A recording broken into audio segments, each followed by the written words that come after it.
حضرت سیدنا مالک بن دینار علیہ الرحمہ فرماتے ہیں کہ ایک مرتبہ میں بیت اللہ شریف کا طواف کر رہا ہوں اور حاجیوں اور عمرہ کرنے والوں کی کثرت دیکھ کر میرے دل میں خوشی بھی بہت ہے.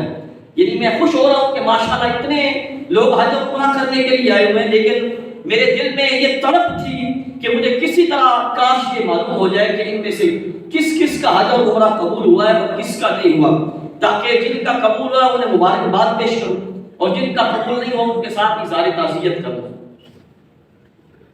کہتے ہیں اسی فکر میں رات کو سو گیا تو مجھے خواب میں دکھایا گیا اور کہا گیا کہ اے مالک، کیا تو اس فکر میں ہے کہ تجھے پتہ چل جائے کہ کس کا حج اور عمرہ قبول ہوا ہے اور کس کا نہیں ہوا؟ تو فرمایا کہ سوائے ایک شخص کے سب کو بخش دیا ہے میں نے.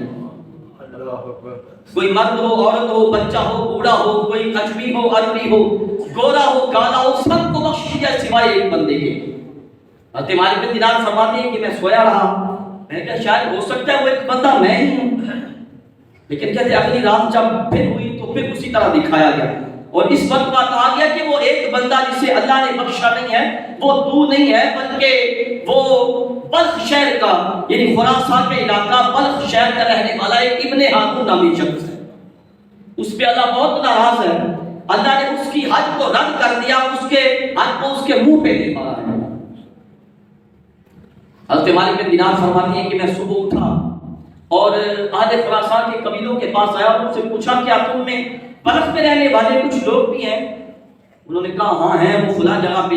فرماتے ہیں میں ان کے پاس گیا، ان سے جا کے پوچھا کیا تم میں کوئی ابن ہارون نامی شخص بھی ہے؟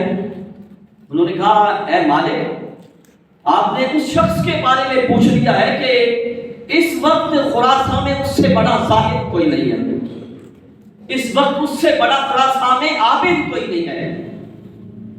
آپ فرماتے ہیں میں بڑا متعجب ہوا کہ مجھے کچھ اور ہی دکھایا گیا تھا، لیکن کیا ہے کہ لوگ اس کے بارے میں اس طرح کے گمان رکھتے ہیں. تو میں نے پوچھا کہ وہ کہاں ہوگا؟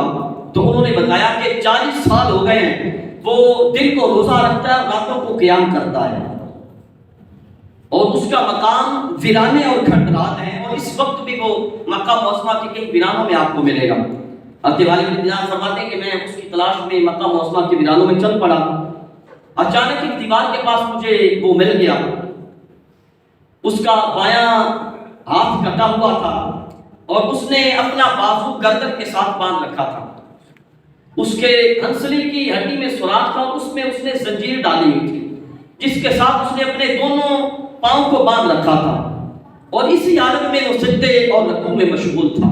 جب اس نے میرے قدموں کی آواز سنی تو پوچھا کہ آپ کون ہو؟ میں نے کہا مالک بن دینار. تو کہا مالک آپ کو کون سی چیز یہاں میرے پاس لے آئی ہے؟ کیا آپ نے کوئی میرے بارے میں خواب تو نہیں دیکھا؟ ہاں وہ سناؤ خواب جو دیکھا ہے. تو حضرت مالک بن دینار فرماتے ہیں میں نے کہا مجھے شرم آتی ہے، حیا آتی ہے کہ برے خواب سے تمہارا استقبال کروں، لیکن اس نے اصرار کیا. تو اس کے اصرار پہ میں نے جب خواب اس کو سنایا تو وہ بہت دیر تک روتا رہا اور پھر اس نے کہا اے مالک بن دینار 40 سال کا عرصہ گزر چکا ہے کہ اس طرح کے خواب میرے بارے میں نظر آ رہے ہیں اور ہر سال آپ جیسا کوئی زاہد اسی طرح خواب دیکھتا ہے. تو حضرت مالک بن دینار فرماتے ہیں میں نے اسے پوچھا کیا اللہ کی بارگاہ میں تجھ سے کوئی بہت ہی بڑا گناہ سرزد ہو گیا ہے؟ اس نے کہا ہاں میرا گناہ ساری زمینوں سے بھی بھاری ہے، سارے آسمانوں سے بھی بھاری ہے، حتیٰ کہ پہاڑوں پر جو کرسیاں سب پر بھاری ہے. میں نے کہا پھر بتاؤ وہ کون سا گناہ تھا کہ میں لوگوں کو ڈراؤں کہ وہ اس کا ارتکاب نہ کریں. تو اس نے بتایا کہ میں نشہ آور شراب بہت پیا کرتا تھا. ایک مرتبہ ایک میری دوست لڑکی کے ہاں میرا قیام تھا اور میں نے نشہ آور شراب پی لی. جب نشہ چڑھا میرے دماغ پہ پردہ پڑا، عقل پہ پردہ پڑا، میں اپنے گھر کو روانہ ہوا. جب گھر میں داخل ہوا تو میری والدہ تنور میں لکڑیاں ڈال کے تنور جلا رہی تھی، تنور کو گرم کر رہی تھی اور تنور خوب گرم ہو چکا تھا.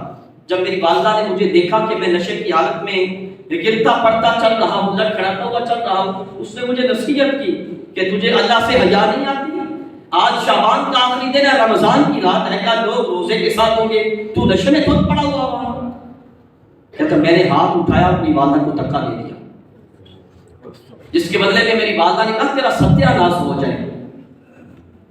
مجھے غصہ آیا تو میں اپنی والدہ کو اٹھا کے اس گرم تنور میں ڈال دیا.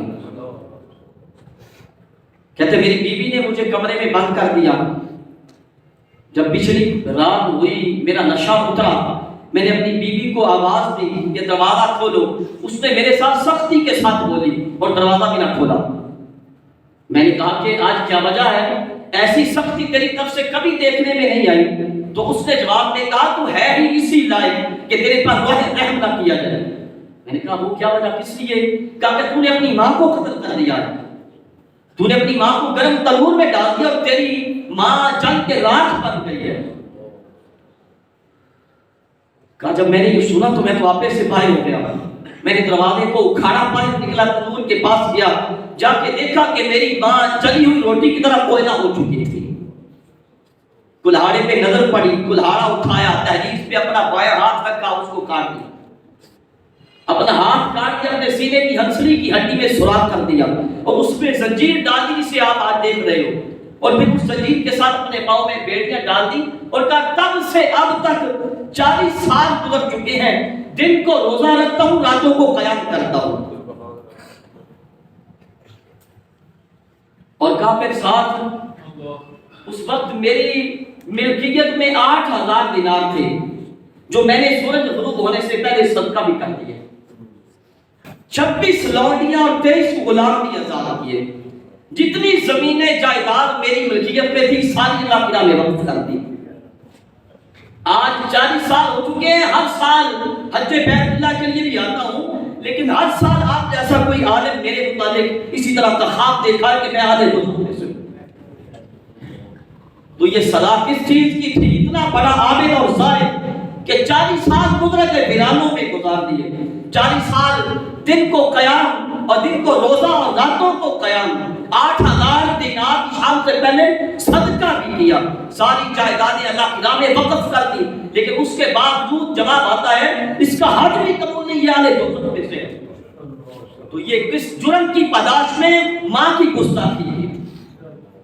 اس لیے اگر آج کوئی ماں باپ کا گستاخ ہے تو اس کو اپنے حجوں پہ بھی ناز نہیں کرنا چاہیے, اسے اپنے عمروں پہ, اپنی عبادات پہ, نمازوں پہ, تہجد پہ اسے بھی ناز نہیں کرنا چاہیے.